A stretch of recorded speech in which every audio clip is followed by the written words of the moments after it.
सिर्फ चुनावी साल है, कुछ महीने बचे हैं और अब रेवड़ियां बांट रहे हैं, कभी मोबाइल दे रहे हैं, कभी अन्नपूर्णा फूड पैकेट दे रहे हैं। इतने साल तक तो होटलों में रही कांग्रेस को। कहीं ना कहीं कांग्रेस से भी ऐसी बातें सामने आ रही कि सचिन पायलट को कितने महीने तक दरकिनार रखा, शुरुआत में कर दिया और अब जो है कहीं ना कहीं, लेकिन अभी भी मन मुटाव पूरी तरीके से खत्म नहीं हुआ है। तो ये नुकसान तो नहीं होगा? अच्छा, आपके सीएम साहब तो कहते हैं कि 156 सीटें ला रहे, क्या आंकड़ा है? आपसे वो चर्चा होती है इन आंकड़ों को लेकर? रतन देवासी लोकसभा के चुनाव लड़े, पहले विधानसभा के फिर लोकसभा के, दोनों बार जनता ने स्वीकार नहीं किया। और क्या इस बार रतन देवासी किसकी ओर लगाए बैठे, नजर टिकाए बैठे कि भी हाँ अब इसमें तैयारी करता हूँ और फिर ये करूँ? आपने बात की लॉ एंड ऑर्डर की, आपने बात की सरकार की। सांचौर के अंदर आप ही की समाज के एक युवक की दिन दहाड़े हत्या कर दी जाती है। लॉ एंड ऑर्डर की आपने बात की और आप ही की सरकार है। क्या सोच रहे हैं रतन जी, रानीवाड़ा या फिर जालोर? हाल ही में ये भी कहा गया है कि रतन देवासी ने एक ऐसा बयान दिया कि भाजपा एकजुट नहीं है, उनके पास एकजुटता नहीं है, इसलिए भाजपा कमजोर है। ये कारण है कि या फिर कांग्रेस ने काम कर रहा है इसलिए कांग्रेस सरकार? आप सोचते हैं? अच्छा, लोकसभा चुनाव को लेकर रतन जी के मुंह से ये बात नहीं निकल रही है कि भी मोदी लहर थी, क्योंकि कई तमाम जो नेता है वो ये जरूर कहते हैं कि वो उस समय मोदी लहर थी। और कहीं ना कहीं ये आपके लिए थोड़ी चुनौती नहीं करेगी कि भी हमारा जो भीनमाल है वो जिले बनने लायक था और मुख्यमंत्री जी ने सांचौर को जिला बना दिया, तो लोगों में कांग्रेस के प्रति नाराजगी भी, पहले तो हम लोग थे, हमें बनना चाहिए था। कि लक्ष्मण देवासी की भरे चौराहे पे जिस दिन स्थापना हुई जिले, उसी दिन हत्या हो गई। रतन देवासी को धमकियां मिली थी कि भी आप इससे दूर रहे, आपकी भी जान को, ऐसी कोई बात नहीं? नमस्कार, मैं हूं अशोक शेरा और आप देख रहे हैं नेताजी ऑनलाइन। अभी हमारे साथ कांग्रेस के नेता और इस बार लोकसभा से चुनाव भी लड़े थे और पूर्व विधायक रतन देवासी है। हाल ही में पूरे प्रदेश भर में देवासी समाज का एक ऐतिहासिक महाकुंभ भी हुआ था। इसके अलावा तमाम प्रकार के सवाल जो रतन देवासी से आम लोग भी जानना चाहते हैं और हम भी दिखाएंगे कि किस तरीके से रतन देवासी इस राजस्थान में होने वाले विधानसभा चुनावों को लेकर अपनी बात रखते हैं, क्या ये सोचते हैं और तमाम लोगों को लेकर ये क्या कहते हैं। रतन जी, सबसे पहले तो आपका स्वागत है और मेरा पहला सवाल है, राजस्थान में पहली बार ऐसा हो रहा है, हालांकि दावे तो पहले भी किए जाते हैं, लेकिन इस बार जो कांग्रेस के नेता मजबूती से ये दावे कर रहे हैं कि हम लोग रिपीट कर रहे हैं। रतन देवासी को क्या लगता है कि कांग्रेस पूरी तरीके से, आप लोग जो है वो तैयारियों में जुट गए? आप लोग उपाध्यक्ष भी है पार्टी के? बिल्कुल निश्चित तौर पे इसमें कोई कहने की बात ही नहीं है कि कांग्रेस पार्टी ने अन्य दलों के मुकाबले अपनी जो चुनावी तैयारी है वो बहुत पहले शुरू कर दी और शुरू ही नहीं की है। जिस रूप में, जिस प्रक्रिया के तहत वो तैयारियां पूरी होनी चाहिए, चलनी चाहिए, उसी रूप से हम लोग चल रहे हैं। तो मैं समझता हूं कि सरकार की जन कल्याणकारी योजनाएं और उसके साथ में जो संगठन की जो शक्ति है, संगठन का जो काम है और जिस रूप से हम लोग संगठन की सारी प्रक्रियाएं है वो जो पूरी कर रहे हैं, उसको लेकर हम लोग काम कर रहे हैं, तो निश्चित तौर पे अच्छा रिजल्ट आएगा आगामी समय में। अच्छा, हाल ही में ये भी कहा गया है कि रतन देवासी ने एक ऐसा बयान दिया कि भाजपा एकजुट नहीं है, उनके पास एकजुटता नहीं है, इसलिए भाजपा कमजोर है। ये कारण है कि या फिर कांग्रेस ने काम कर रहा है इसलिए कांग्रेस सरकार? आप सबसे पहली बात है कि राजस्थान सरकार ने जो ऐतिहासिक जन कल्याणकारी योजनाएं और सोशल वेलफेयर, सामाजिक कल्याण की जो स्कीमें हैं, वो राजस्थान सरकार जो है पूरे देश के अंदर रोल मॉडल स्टेट है। और राजस्थान सरकार के जो काम है सोशल वेलफेयर स्कीमों में, सामाजिक कल्याण की स्कीमों में, उसको अन्य स्टेट भी उदाहरण के तौर पे लेके और उन योजनाओं को लागू कर रहा है। तो हमारी जो योजनाएं हैं, जिस प्रकार से सरकार ने काम किया है, आम जन को लाभान्वित किया है, गांव, गरीब, किसान, पिछड़े दलित के बारे में सोचा है और वो काम आगे किया है, उसको लेकर सरकार आएगी। और चूंकि पक्ष विपक्ष दोनों चुनाव लड़ते हैं, विभिन्न पार्टियां चुनाव लड़ती है, तो ये भी देखा जाता है कि क्या पार्टी किस स्थिति में है। तो बीजेपी तो चुनाव में उनकी अभी तैयारी है कि शुरुआत ही नहीं हुई है। तो कांग्रेस पार्टी जिस रूप में जो काम करनी चाहिए उस रूप में उन लोगों से काफी आगे बढ़ चुकी है। क्या आपने जो कहा एकजुटता नहीं है, एक बयान आपका ऐसा है कि पार्टी में, तो वो आपके लिए फायदेमंद साबित होगी? देखिए, मैंने परिवर्तन यात्रा को लेकर जो बात कही थी वो ये कही थी कि मुझे पूछा गया था कि परिवर्तन यात्रा उनकी अभी 4 अलग अलग कोने से शुरू हो रही है। तो मैंने यही बात कही थी कि आप पिछड़ा इतिहास उठा के देखो कि जब जब विपक्ष में भारतीय जनता पार्टी रही है तब तक उनके नेताओं ने जो परिवर्तन यात्रा निकाली है। और परिवर्तन यात्रा जो निकाली वो सिंगल लीडर की लीडरशिप में निकली और उस समय वो निकलने के बाद में ये जो जुलाई अगस्त का महीना आता था तब तक तो वो इनकी परिवर्तन यात्रा 200 विधानसभा क्षेत्रों में पूरी कर लेते थे। आज तो उसकी शुरुआत ही हो रही है, वो भी अलग अलग जगह से, अलग अलग नेताओं को कर रहे हैं। तो जिस प्रकार का उनका अंतर्कलह है, अंदर आपस में जो डिस्प्यूट है या जो भी है, वो उसकी वजह से अभी तक वो लोग जो है अपनी सारी राजनीति और रणनीति जो है उसको एडजस्ट बराबर कर नहीं पा रहे, इसलिए इस तरीके की जो है वो बातें आ रही है। खैर वो उनका विषय है, उनकी पार्टी का विषय है, पर राजनीति में सारी चीजें देखी जाती है। बिल्कुल, आप कह रहे हैं कि एकजुटता और अलग अलग जो है नेता तय, कहीं ना कहीं कांग्रेस से भी ऐसी बातें सामने आ रही है कि सचिन पायलट को इतने महीने तक दरकिनार रखा, शुरुआत में कर दिया और अब जो है कहीं ना कहीं, लेकिन अभी भी मन मुटाव पूरी तरीके से खत्म नहीं हुआ है, तो ये नुकसान तो नहीं होगा आपकी? देखिए, कांग्रेस के नेताओं में कहीं भी होता है, परिवार में भी होता है, मतभेद रहता है, मनभेद किसी के नहीं रहे और मतभेद को लेकर कई बातें हुई होगी, पर आज की भी आप स्थिति देखो कि कांग्रेस के नेता जो है, भले मुख्यमंत्री जी हो, प्रदेश कांग्रेस के अध्यक्ष जी हो, प्रभारी महासचिव हो, सचिन पायलट जी हो, सारे लोग हैं, सभी ने एक ही बात कही है कि सरकार हमारी रिपीट होने जा रही है, हम सरकार को रिपीट करेंगे। हम सबका एक ही लक्ष्य है कि कांग्रेस की सरकार जो है रिपीट हो। जो 5-5 साल का ये धारणा बन रखी है कि 5 साल राजस्थान में इसकी सरकार आती है, 5 साल उसकी सरकार आती है, वो खत्म होगी। इसलिए सारे एकजुटता के साथ काम कर रहे हैं और बयानों के आधार पर भी पता चलता है। रतन देवासी जी और आपके क्षेत्र को और आपके समाज को लेकर भी आगे मैं सवाल आपसे जानना चाहूंगा, उनके जवाब जानना चाहूंगा, लेकिन उससे पहले मेरा सवाल है, आपने कहा कि हमने जो है जन कल्याणकारी योजनाएं चलाई है, इतने काम किए हैं, इसलिए हमारी सरकार रिपीट करी है। अगर यही बात विपक्ष की ओर से कहें तो ऐसा उनका कहना है कि सिर्फ चुनावी साल है, कुछ महीने बचे हैं और अब रेवड़ियां बांट रहे हैं, कभी मोबाइल दे रहे हैं, कभी अन्नपूर्णा फूड पैकेट दे रहे हैं। इतने साल तक तो होटलों में रही कांग्रेस की। देखिए, दो बातें हैं कि कोई भी सरकार होती है उसका अपना एक प्लानिंग और योजना के तहत काम होता है। कांग्रेस का जो पिछली सरकारों का जो टेन्योर है 98 से 2003, 2008 से 2013, उसके बीच में भी आप देखो, और 8 और 13 के बीच में तो कांग्रेस ने मुफ्त दवा, फ्री टेस्ट, जननी योजना, ऐसी कई योजनाएं थी, निरंतर जो है वो चलती रही और हमेशा की तरह जो है वो रूटीन में टाइम टू टाइम उसका काम होता रहा 5 साल में। ये बात आपकी बिल्कुल सही है कि इन 5 वर्षों में अभी बीच में गैप आया, गैप वो कोविड का था, उसको सरकार होटलों में रही, उससे जोड़ना 1-2 महीने से उससे कोई फर्क नहीं पड़ा।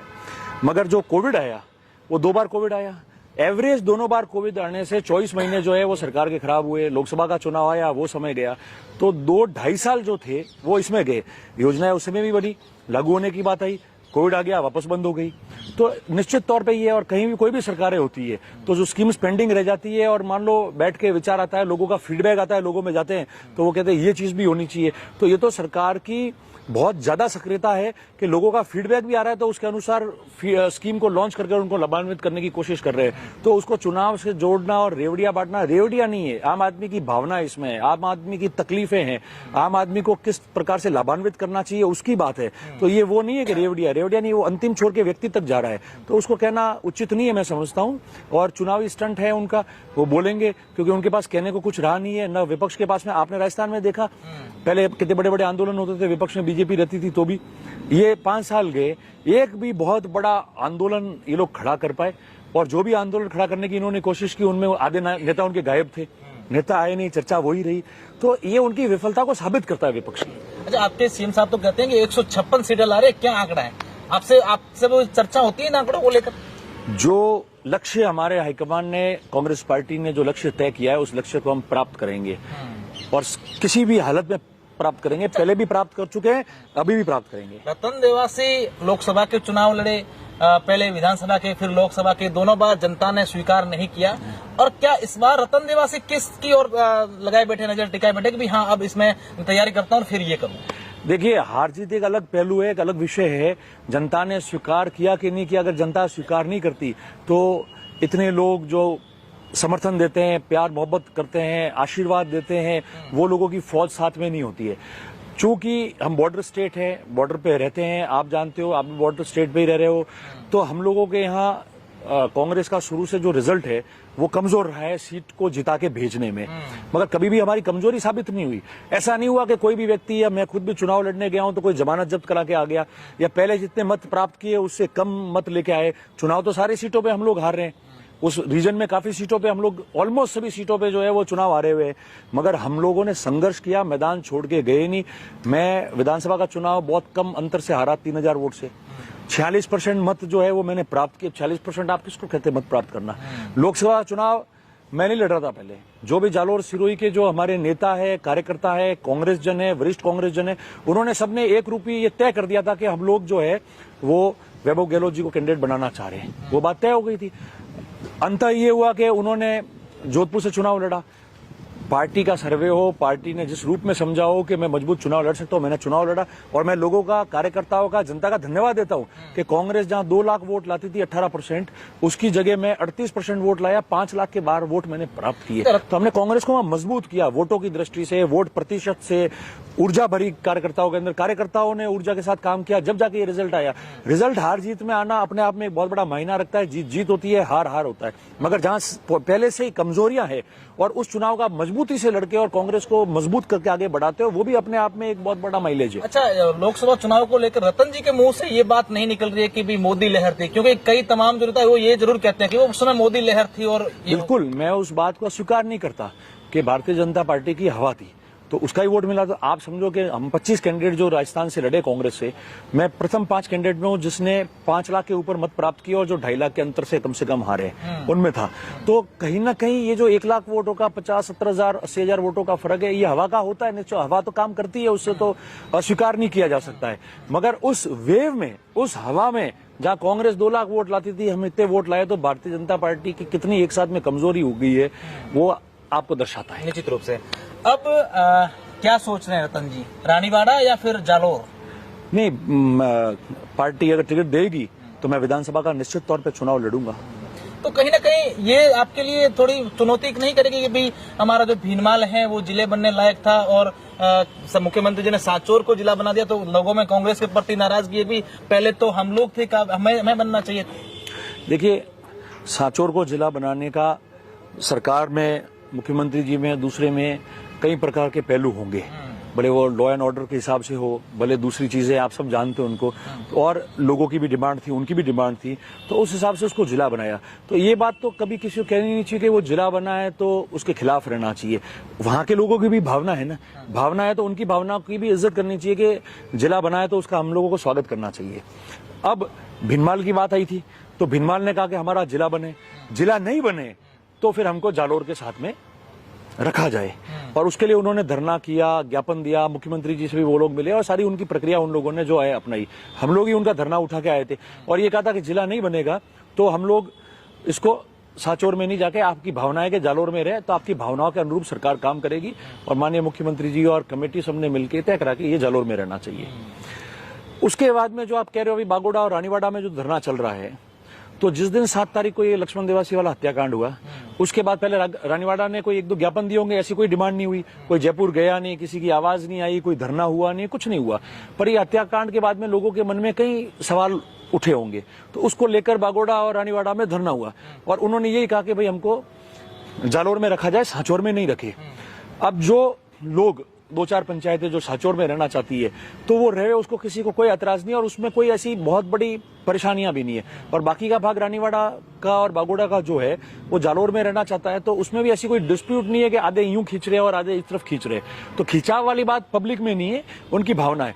तो अगर लोगों की भावना जब भी जगे, कहीं भी जगे, तो उनकी भावनाओं के अनुरूप उनकी जो मांग है, उनकी जो इच्छा है, उसको हमको सरकार तक पहुंचाना चाहिए। ये हमारा कर्तव्य भी बनता है, हमारा अधिकार भी है और ये हमारा फर्ज बनता है। इसलिए जो भी उनकी मांगे हैं उसको हम सरकार तक ले जाएंगे, मिलेंगे, बात करेंगे। रतन जी, मैं मेरे 2 सवाल हैं, दोनों को एक करके आपसे पूछना चाहूंगा। आपने बात की लॉ एंड ऑर्डर की, आपने बात की सरकार की। सांचौर के अंदर आप ही की समाज के एक युवक की दिन दहाड़े हत्या कर दी जाती है, लॉ एंड ऑर्डर की आपने बात की और आप ही की सरकार है। देखिए, ये बात जरूर है, हर सरकार ये प्रयास करती है कि लॉ एंड ऑर्डर अच्छा हो। कांग्रेस की सरकार ने भी हमेशा यही प्रयास रखा है। अब कब कौन अपराधी कहां से आके अपराध करके चला जाता है एक अलग विषय है। आजकल तो चलते चलते कौन क्या करता है पता नहीं चलता है। निश्चित तौर पर बहुत ही निंदनीय और दुखद था कि लक्ष्मण देवासी की भरे चौराहे पे जिस दिन स्थापना हुई जिले, उसी दिन हत्या हो गई। और हत्या होने के बाद आपने देखा कि 15-20 हजार लोग इकट्ठे भी हो गए दूसरे दिन। पर ये हमारे समाज की सूझबूझ थी। पहली बार आप देखो, न तो कोई नौकरी की डिमांड की, न कोई पैसे की डिमांड की, न कोई हल्ला हुआ, न कोई झगड़ा, तोड़फोड़, जनहानि, मालहानि, किसी प्रकार का कोई न्यूसेंस नहीं हुआ। हमने बात की कि भाई जो लोगों में एक भय बना हुआ है, आज सांचौर से लेके बम्बई तक मार्केट बंद है संपूर्ण, तो लोगों की सुरक्षा कैसे हो, इनकी चिंता कैसे दूर हो, इस विषय पे हमने प्रशासन से बात की। हमने ये नहीं कहा कि सीआई डिप्टी को आज का आज सस्पेंड करो, इनको लाइन हाजिर कर दो, जांच करो, अगर कोई दोषी भी निकलता है तो उसके खिलाफ कार्रवाई हो। और जो अपराधी है उनको पकड़ा जाए। अपराधी जो है उसकी कोई जाति नहीं होती, ना कोई जाति किसी को कहती है कि तू अपराधी बनो और तू अपराध कर, वो खुद ही अपराधी की तो मानसिकता ऐसी होती है। ये भी बातें हैं कि रतन देवासी को धमकियां मिली थी कि भी आप इससे दूर रहें, आपकी भी जान को, ऐसी कोई बातें हैं? देखिए, मैं इस तरीके की मुझे प्रत्यक्ष रूप से तो किसी ने कोई धमकी दी नहीं, और होती तो मैं पुलिस प्रशासन को इन्फॉर्म करता। ये बिल्कुल सही बात है कि लोग चिंता करते हैं कि इतना बड़ा आंदोलन हुआ, आप बोले उनको पकड़ने के लिए 36 कोम की बात मैंने रखी, व्यापारी जो सांचौर से लेकर बॉम्बे तक बंद करके बैठा था, दूसरी जातियों के लोग भी उस धरने में थे, उन सबका मैंने पक्ष रखा, निडर होकर बात की मैंने। तो निश्चित तौर पे जो सुनता है उसको ऐसा लगता है कि यार इतना बोल रहे तो इनका क्या होगा। तो जो शुभ चिंतक होते हैं, विभिन्न जाति धर्म के लोग हैं, उन्होंने चिंता जाहिर की मेरे प्रति, वो उनका प्रेम है और हम उनके लिए खड़े हुए हैं, तो वो बात हुई। मगर जब हम राजनीति और सामाजिक जीवन में काम करते हैं और आम आदमी के लिए काम कर रहे हैं, अच्छे मन से हम लोग काम कर रहे हैं, तो ये फिर भय होना, ये होना, डर होना, ये बहुत पीछे की बात निकल गई है। तो इसमें कोई तकलीफ नहीं है। मैं यही अपील कर रहा हूं, मैंने यही कहा कि सभी जातियां, धर्म, हम लोग सब एक है, एक समाज में बने। हमारे देश की खूबसूरती यही है कि हम लोग जो है सभी 36 कोम गांव में एक होके अच्छी तरह से हम लोग रहते हैं। तो किसी जाति के साथ में किसी अपराधी को नहीं जोड़ना चाहिए। कुछ लोग जो है सोशल मीडिया के माध्यम से शुरुआत में उन्होंने कोशिश की कि उपद्रव मच जाए, भड़काए, ताकि कोई बोले, झगड़े हो। समाज में ऐसे लोग भी रहते हैं, तो उन 2-4 लोगों से हमने उसको फर्क नहीं पड़ने दिया। सबने सुख शांति रखी। सामने अगर अपराधी किसी भी जाति का हो तो जाति का क्या लेना देना, हमारा उन जातियों से अच्छा प्रेम है। समाज में सब एक दूसरे के साथ बैठे, एक दूसरे के मौके व्यवहार में जाते हैं, सुख में और दुख में भी सम्मिलित होते हैं। और लोकतंत्र के कोई भी चुनाव आवे, सरपंच वार्ड से लेके लोकसभा तक के, उसमें हम लोग सब शामिल रहते, एक दूसरे के साथ भी रहते हैं। तो कोई चिंता करने की जरूरत नहीं। हमारा प्रेम भाव जो है वो बना हुआ रहेगा। कोई छोटी मोटी त्रुटियां होगी, कोई बात होगी तो मिल बैठ के उसको हम लोग कर लेंगे, इसलिए उसमें कोई चिंतनीय बात नहीं है इतनी बड़ी। हाल ही में राजस्थान ही बल्कि देश का ऐसा ऐतिहासिक किसी समाज का महाकुंभ जोधपुर में हुआ था। रतन देवासी को लेकर यह कहा जाता है कि रतन देवासी ने काफी मेहनत की, तमाम लोगों ने भी की, लेकिन कहीं न कहीं देवासी समाज का प्रतिनिधित्व करते हुए समाज के पूरे प्रदेश की तमाम जो राजनीतिक दल हैं, यहाँ तक कि देश में भी ये मैसेज देने की कोशिश कर रहे थे कि देखिए देवासी समाज का राजस्थान में इतना बड़ा अस्तित्व है। देखिए, एक बात है कि इतना बड़ा समाज है, पूरे देश में तो फैला हुआ है, राजस्थान में भी इतनी बड़ी जनसंख्या का समाज है और पशुपालन वर्ग का समाज है। आज भी पशुपालन का जो व्यवसाय है, जो पशु को हम लोग संभाल रहे हैं, संरक्षण दे रहे हैं। कुछ लोग खेती में अपने पशु साथ रखते हैं, मगर बिना खूटे पलायन करके, माइग्रेट करके या यहाँ रह के जो बाड़े में पशु रखते हैं, उनमें भेड़ है, बकरी है, ऊंट है, गाय है, ये सबसे ज्यादा आज भी देवासी समाज के लोग कर रहे हैं। और समय के हिसाब से चूंकि इसके साथ जुड़े हुए रहे, तो उनको अन्य काम में फुर्सत ही नहीं मिली, ना इतनी सोच बनी उस समय। तो सामाजिक, शैक्षणिक और राजनीतिक रूप से काफी पीछे रहे। ये बात अलग है कि पिछले 20 साल में राजनीति में मौका मिलना शुरू हुआ और विधानसभा तक पहुंचे, लोकसभा के चुनाव भी हम लोगों ने लड़े, विधायक रहे, मंत्री रहे।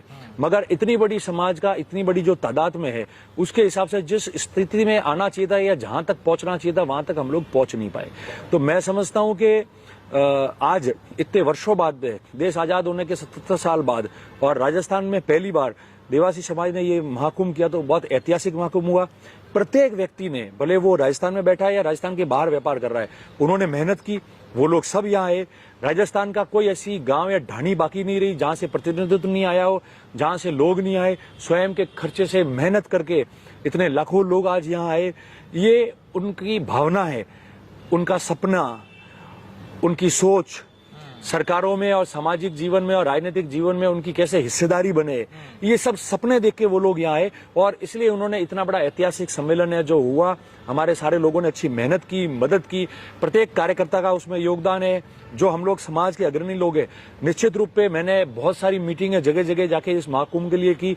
हम लोगों ने आपस में बात की किस तरह से व्यवस्था होनी चाहिए, लोगों, आम आदमियों को भी तकलीफ नहीं आए, शहर में जब आए, सारी चीजों को सुनिश्चित करते हुए गए। और मैं सभी कार्यकर्ताओं का, लोगों का, समाज बंधुओं का, और ईश्वर की कृपा से सबने अच्छी तरह से सुख शांति से आए और गए। तो ये अच्छा उदाहरण राजस्थान की सामाजिक और राजनीतिक जीवन में पेश किया देवासी समाज ने। अब सीधे आपके विधानसभा क्षेत्र ही चलते हैं। रानीवाड़ा को लेकर अगर जब बात करते हैं तो ये कहते हैं कि रानीवाड़ा में वर्तमान में जो विधायक हैं वो भारतीय जनता पार्टी से हैं, और इसी कारण वहाँ के कुछ काम हैं वो रतन देवासी नहीं होने देते हैं कि भाई वो क्रेडिट जो है वो कहीं वो बीजेपी के विधायक नहीं ले लें। इसमें कितनी सच्चाई? आप जर्नलिस्ट हो, पत्रकार हो, आप कभी भी उनका सोशल मीडिया का अकाउंट उठा के और सारी चीजें देखना कि राजस्थान सरकार ने अगर सड़कें भी सैंक्शन की है ट्यूबवेल भी सैंक्शन किए या स्कूल भी सैंक्शन किए, तो पिछले 5 साल में उन्होंने धन्यवाद दिया और चिट्ठी डाली है कि मेरी इस चिट्ठी पे सरकार ने इतनी स्कूलें खोली, इतने ट्यूबवेल सैंक्शन किए, इतनी रोड सैंक्शन की। तो जब स्वयं विधायक धन्यवाद मुख्यमंत्री को दे रहा है और अपनी लिखी हुई चिट्ठी को भी दर्शा रहा है सोशल मीडिया पे, तो फिर वो सवाल तो अपने आप में स्टैंड ही नहीं करता है, खत्म हो जाता है। हमारे यहाँ कभी भी काम नहीं करना है तो आप किसी की कमी निकाल दो, जिसको काम करना है विधायक विधायक होता है। वो मेरे भी विधायक है, वो पूरे क्षेत्र के विधायक है, उनको पूरा अधिकार है बात कहने का। विधानसभा में कही है बात की, तो ऐसा कोई नहीं है। जो काम होने लायक है वो मैंने भी कराए और वो खुद भी श्रेय ले रहे हैं, तो मुझे कोई आपत्ति नहीं है। सरकार हमारी है और आपके कहने पे की है, तो आपकी जिम्मेदारी थी, आप समाज के इस पूरे क्षेत्र के विधायक हो। और अगर भारतीय जनता पार्टी का विधायक है, सरकार कांग्रेस की है और आपकी बात सुनवाई हो रही है और आप मुख्यमंत्री जी को सरकार को धन्यवाद दे रहे हो, तो इससे बड़ी बात क्या हो सकती है। तो वो तो स्वयं जो वो कर रहे हैं उसी से इस बात का खंडन हो जाता है। निश्चित रूप से। क्या लगता है रतन देवासी को कि रानीवाड़ा में अभी भी ऐसे काम हैं जो बाकी हैं, और अगर जनता मुझे मौका देती है तो सबसे पहले इन मुद्दों को लेकर मैं काम करूंगा, ये काम मेरे क्षेत्र में करूंगा। देखो, अच्छे काम करना, रचनात्मक काम करना, लोगों की जो तकलीफ है, इश्यूज है, उसके हिसाब से काम करना कहीं बंद नहीं हो सकता, हमेशा स्कोप जारी है। मगर मेरे समय में जो मोटे काम थे, जैसे मॉडल स्कूल खोलना, तहसीलें बनाना, एसडीओ ऑफिस बनाना, फॉरेस्ट का वो डिक्लेयर करवाना, नर्मदा का पानी पूरे क्षेत्र में आ जाए पीने के लिए, वो उस समय 8 और 13 की सरकार के बीच में हम लोगों ने किया। मुख्यमंत्री जी ने पूरा बजट दिया, शिलान्यास किए, उद्घाटन किए, और उस समय उल्टे 5 साल जब बीजेपी की सरकार थी ये सारे काम रुके जो अब पूरे हुए हैं। तो मैं समझता हूं कि अभी और भी बहुत सारे काम बाकी है, जिसमें अलग अलग वर्ग के लिए वो काम जरूरी है, क्षेत्र के लिए जरूरी है, लोग यहाँ रह के रोजगार प्राप्त कर सके वो काम जरूरी है। तो ये सारे काम पेंडिंग है। जब जब जिसको मौका मिल रहा है, मेरा निवेदन है उनको भी ये करना चाहिए। मेरे को मौका मिलेगा तो मैं भी उसमें कोई कमी नहीं छोड़ूंगा। मेरा आखिरी सवाल है आपसे, रतन देवासी का क्रेज पूरे प्रदेश में लगातार बढ़ता जा रहा है, कहीं ना कहीं रतन देवासी कुछ बड़ा सोच के तो नहीं चल रहे कि भी अलग अलग जगहों पर जाएं और आने वाले समय में कुछ अलग ही करें? मैं 26 साल से राजनीति में, सामाजिक जीवन में हूँ। मैं 18, 19, 20 साल का था जब एनएसयू का जिला अध्यक्ष रहा और आज प्रदेश कांग्रेस कमेटी का उपाध्यक्ष हूँ। तो निरंतर 26 साल मैंने जो है मैं काम करता गया। मेरा मानना है कि सामाजिक और राजनीतिक जीवन में जो भी व्यक्ति है उसको पूरे दिन घूमना चाहिए, अपने लोगों के बीच रहना चाहिए, आना चाहिए, जाना चाहिए, मैच्योरिटी दिखानी चाहिए, गंभीर रहना चाहिए। राजनीति रोज हर पल सीखने का विषय है। सामाजिक जीवन में हर पल हमको सीखने को मिलता है। कोई परिपक्व नहीं होता है, वो बुजुर्ग हो जाता है तो भी उसको सीखने को मिलता है, और वो सीख के हम लोग जो है हमारी गलतियां जो होती है उसकी भी कमी पूरी करते हैं और काम करते जाते हैं। तो ये लोगों का प्रेम है। कोई भी व्यक्ति नेता बनना और लोग आपको नेता माने, उसमें फर्क है। तो हम लोग कुछ ना कुछ अच्छी मेहनत कर रहे होंगे, दिन रात लोगों के लिए तैयार खड़े हैं, जब जाके इतने सारे लाखों लोग जो है वो आपको चाहते हैं, आपकी बात के लिए इंतजार करते हैं, आपके भाषण के लिए इंतजार करते हैं, आपके साथ में आपका जयकारा कराते हैं। वो ऐसे कोई नहीं करता है, वो मन से करते हैं, उनकी मन की भावना से करते हैं। आप उनके साथ मन से खड़े रहोगे, अच्छे कर्म करोगे, उनके साथ चलोगे, रात दिन उनके काम आओगे। संपूर्ण मैं भी नहीं हूँ, पूरे काम मैं कर नहीं सकता, जितनी मेहनत मैं कर पाता हूँ उतनी करता हूँ। रोज शाम को घर जाता हूँ तो समझता हूँ कि आज मैंने दिन में ये अच्छे काम किए, कल मुझे क्या करना है, उससे ज्यादा दिमाग नहीं लगाते। तो वही प्यार मोहब्बत है। जीत को लेकर कितने आश्वस्त हैं आपकी और पार्टी की? जो भी जाता है चुनाव में वो ये सोच के जाता है कि मुझे चुनाव जीत के आना, और कोई कमी नहीं छोड़ता। बाकी तो समीकरण और तकदीर के खेल है, हार जीत हो जाती है। मगर इस बार हम संपूर्ण रूप से चुनाव भी जीतेंगे और राजस्थान में कांग्रेस की सरकार भी बनेगी। निश्चित रूप से रतन देवासी का दावा है कि इस बार हम लोग राजस्थान में कांग्रेस सरकार रिपीट करेंगे। लेकिन देखने वाली बात होगी कि वर्ष 2023 के चुनाव में प्रदेश की जनता किसके सर पर सरकार का ताज रखती है। बहुत बहुत शुक्रिया, धन्यवाद।